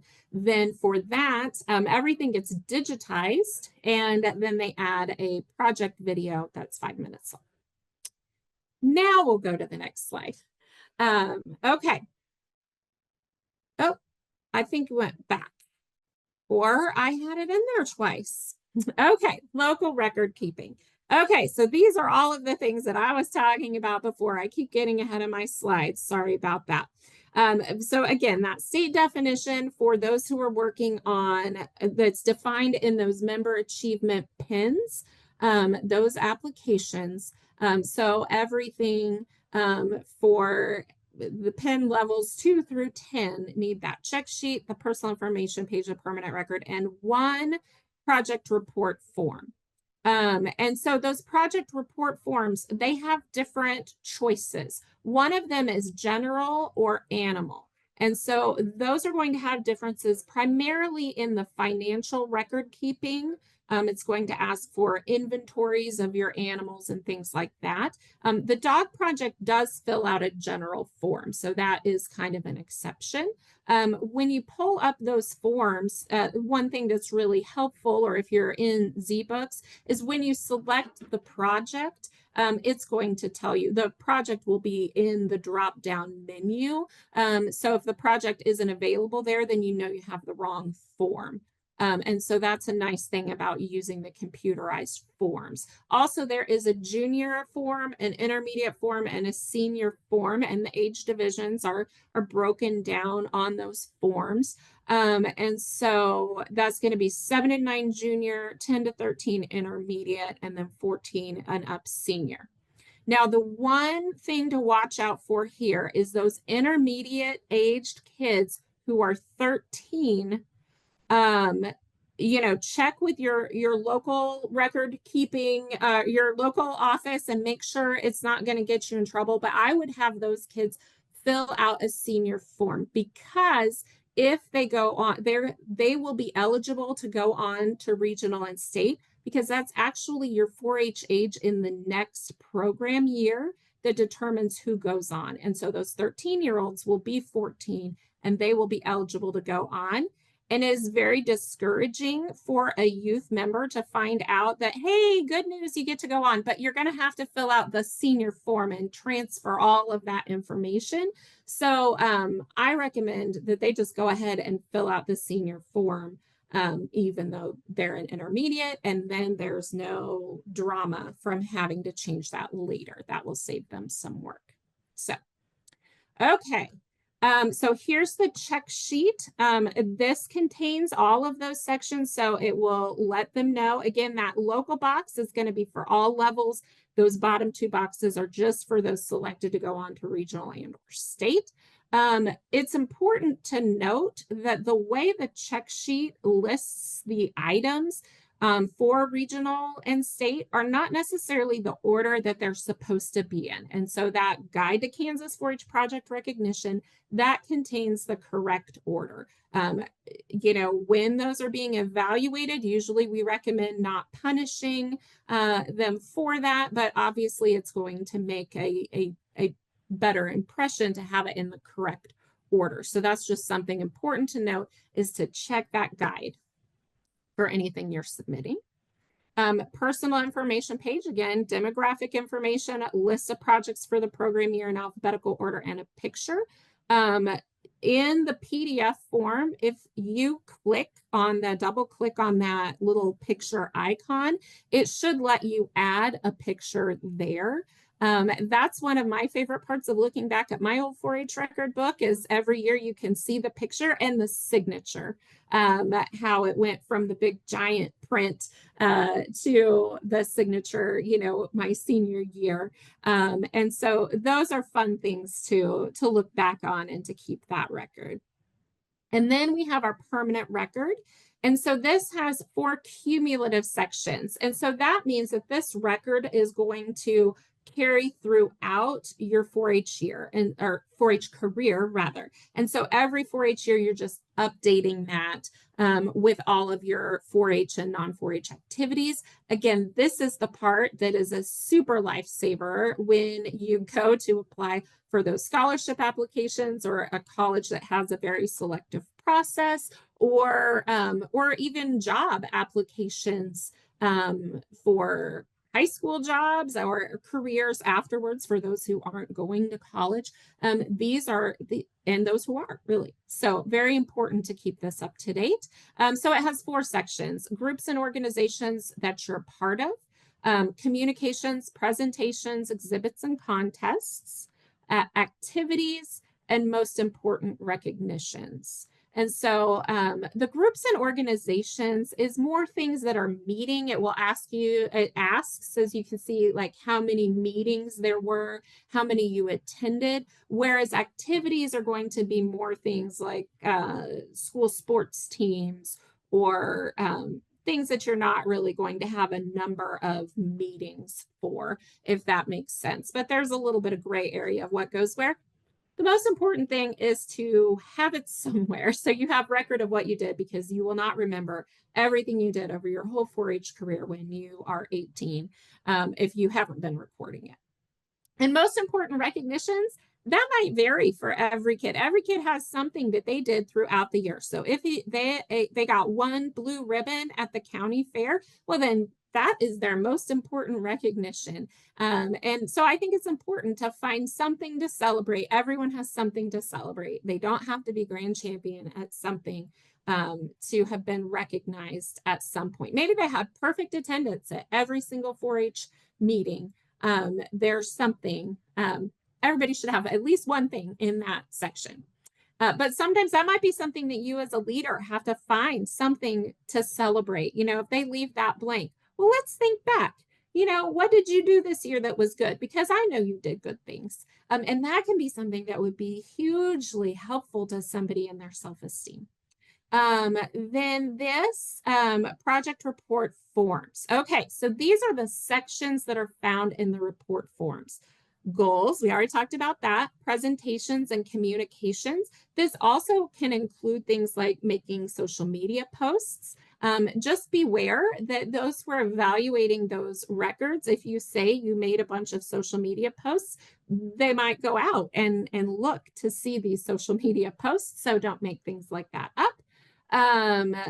Also project talks and demonstrations and all of those good opportunities. Learning experiences. These do not have to be project meetings where you actually went somewhere or took a tour or the whole club was doing something. It's also a learning experience. I know a lot of people will write down they had YouTube videos. My daughter who was so passionate about the dog project, she watched like 1 million episodes of various Cesar Millan shows. You know, I was like, well, that's a lot of hours of learning experience. And so also for those animal projects, daily care and feeding, that responsibility, there is no greater learning experience than that. So those are things that we like to see there. Of course, the exhibits and showcase opportunities, all those fair or other shows or opportunities. Maybe they're visual arts and they had a school art exhibit. Leadership, so that is planning or organizing an activity or teaching someone to do something. That's kind of the leadership thing. Whereas citizenship, that's more of your community service activities. That is doing things for the good of others without charging them, basically. Finances. So again, this is where the general and the animal projects really differ in terms of what they are asked to record. Especially for those animal projects, I cannot emphasize it enough. Encourage people to go in at the beginning of the year and look at what they're going to be expected to record later. Because if you do not save those receipts, you're not going to have anything to put there. You need to know what you're recording to be able to record it. Super important. Also for finances for those non-animal projects, you know, it asks about profit. You know, what did you make money?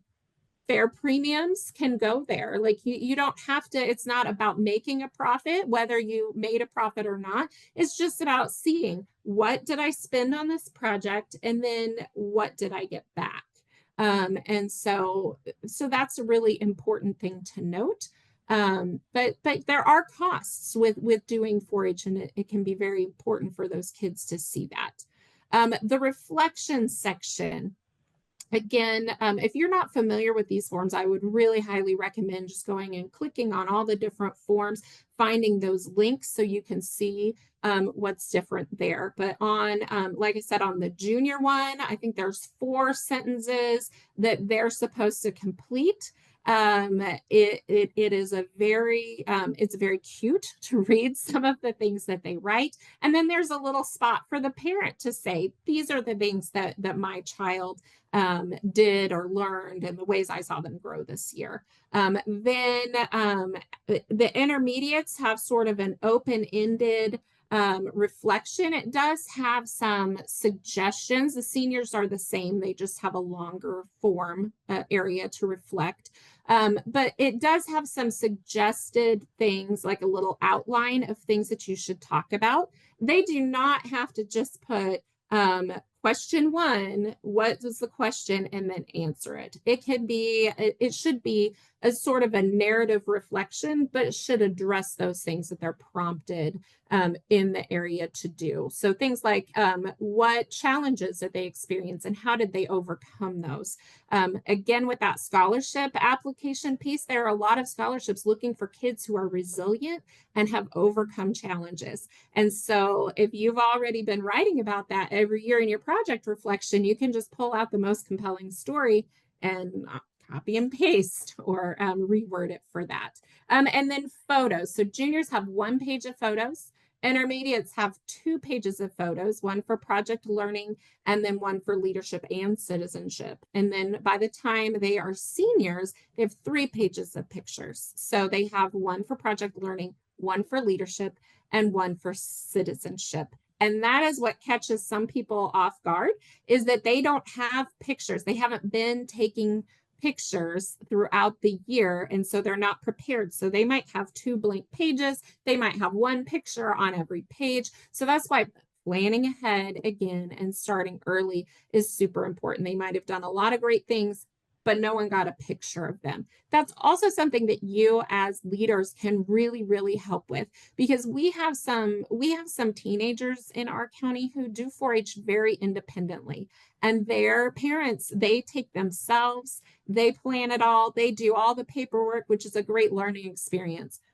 But the parents aren't there taking pictures and providing that support. So you as a leader, if you have one of those youth who is doing just a really awesome job of being independent with 4-H, take some pictures for them and send to them. If you see them doing some of those things at a meeting, that is a great way to provide support for those youth, because they can't take a picture of themselves. And so next slide, please.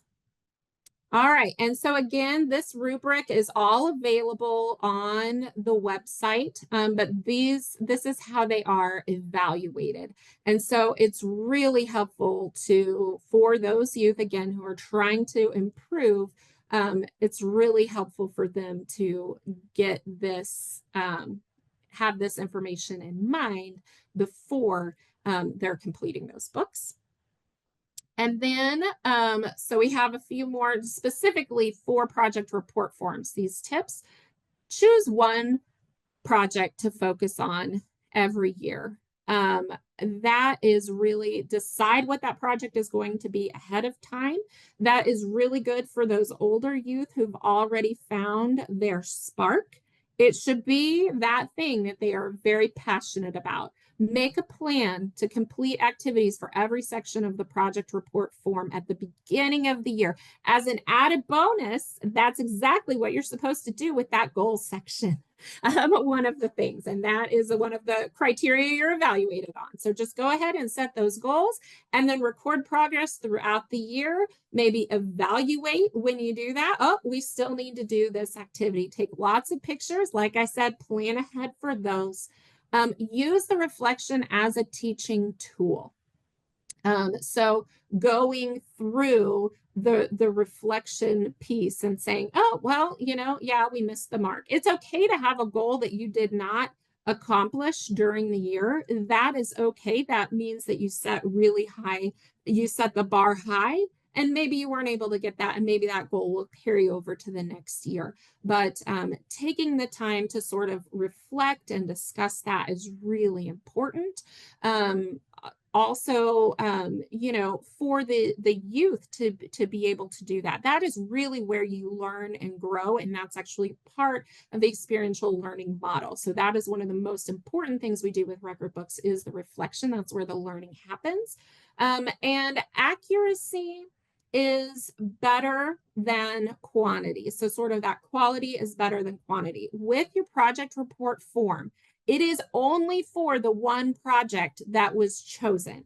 So if it says dog at the top of the page, then putting your work as a clothing project leader in the leadership section doesn't really count there, because that doesn't apply.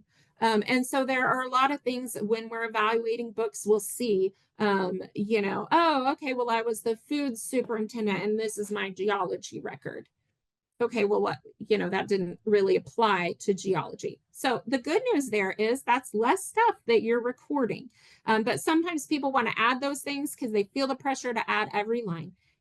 They're not going to count the things that aren't related to the project. So just go ahead and put only the things related to that project, and however much there is, there is. And if there are blank lines, that's okay. I also like to tell the families that I help with this, they put a maximum number of lines thinking that somebody who is extremely involved in the project might have these many things. They might have more things than that, but if they have more things than that, do they really need to list them all, right? It makes those people, like my kiddo that really writes a lot of information, it makes them think through what is most important here, and use that skill that they're going to use for resumes later. And so that is there. And next slide, please.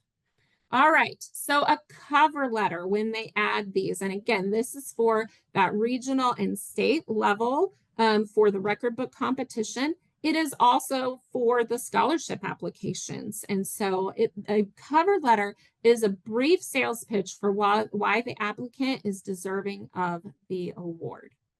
It consists of a catchy introduction, including the purpose for the letter, saying, I am applying for the aerospace project award, isn't especially catchy if you have to read a stack of these, just food for thought, including 1 to 2 body paragraphs with supporting evidence. So these are the strongest things that you have. The reasons why you make a good candidate, and then concluding with a short summary and an ask statement. Then on to the resume. Now, a 4-H resume is different than a job resume when you're talking about the record books and also when you're talking about the scholarship application.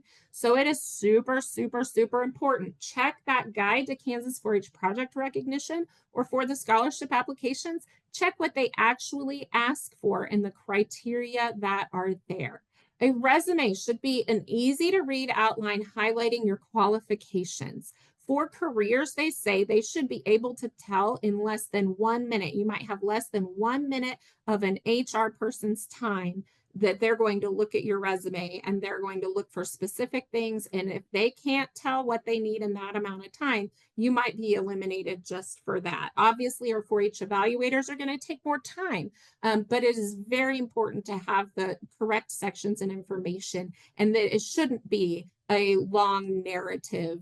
It should be focused and bulleted. It should use action words. It should show and communicate results and be specific, but it's not really wordy. It can be 1 to 2 pages, and they should use at least an 11-point font, because if you can't read it, it doesn't matter what you've done. So those are the guidelines for the resume.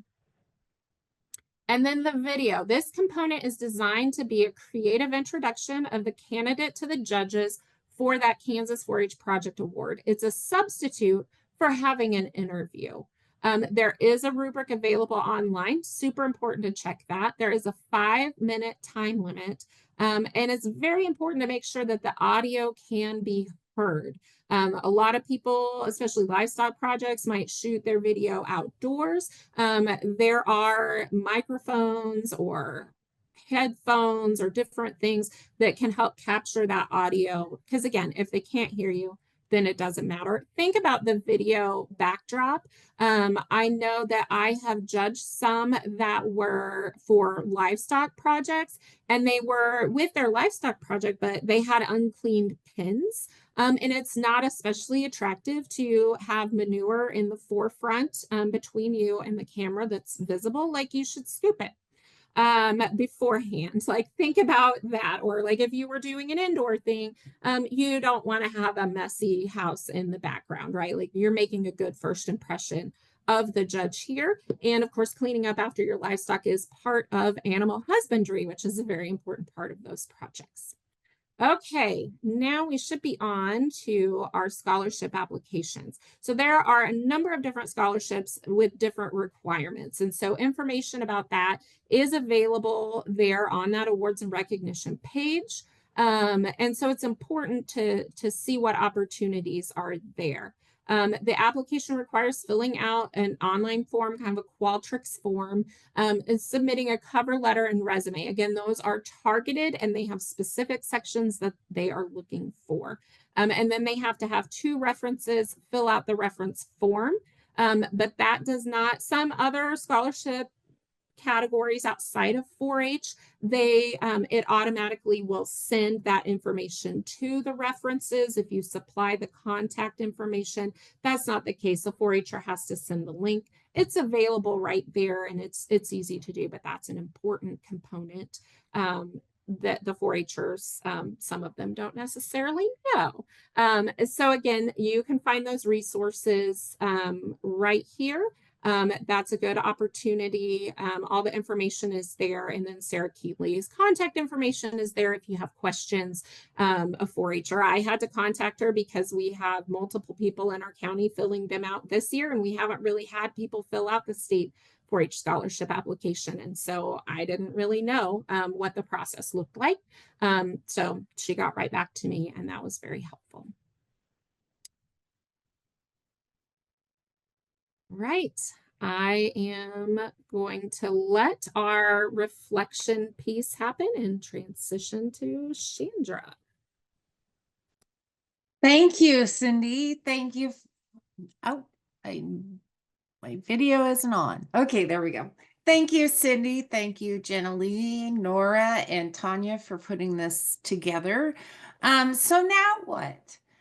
So I just want to challenge you as you get ready to leave this training and to implement some of the things that you learned. I'd like you to write down 3 things you will do to help youth find a spark this 4-H year. So 3 specific things that you're going to do to help youth find a spark. And remember too, it's not a failure if youth aren't sparked by something, because we all have different interests and passions. And so we want those youth to be able to find those things. And if they find out that they really don't like that, then that's a success as well, because that's one thing they can check off their list and know that they don't want to do that in the future, or that's not really going to be a hobby for them. And so write down 3 things that you will do to help youth find a spark this 4-H year. And also write down 3 things you will do to help youth become beyond ready this year. Maybe one of those things is to work through the permanent record with families, or to help youth get started by setting goals. What else could you do in Beyond Ready? Think about career exploration and guest speakers. And if you're in the Northwest area, think about encouraging your youth to apply for the Ag Ambassadors program. There's all sorts of different things that you can do to help your youth become beyond ready. The other thing that you can do, and we encourage you to do, is, again, go talk to your extension agent about the opportunities and the things that you're passionate about that you might be able to share in a short-term setting, like a short workshop or an after-school program, or even an in-school program that works into your schedule. So as you go, we would like for you to share those things with the group that you're in, if you're in a group today. If you're not, then go ahead and share those things with your extension agent. And we know that when we write our goals down, we are more likely to follow through on them. And so that is just a challenge as we get ready to move on. If you have any questions about volunteer development and training from this recording, then please ask your extension agent. And if they don't have the answers, we are all available for them to call and and to help them with those answers as well. We thank you for your time today. We thank you for being with us, and we just want to again say thank you to our presenters today, to Nora and to Cindy and Jenna Lee, and also to Tanya Underwood, who also helped us put this whole thing together. And we look forward to seeing you next year on another volunteer development video. Thank you.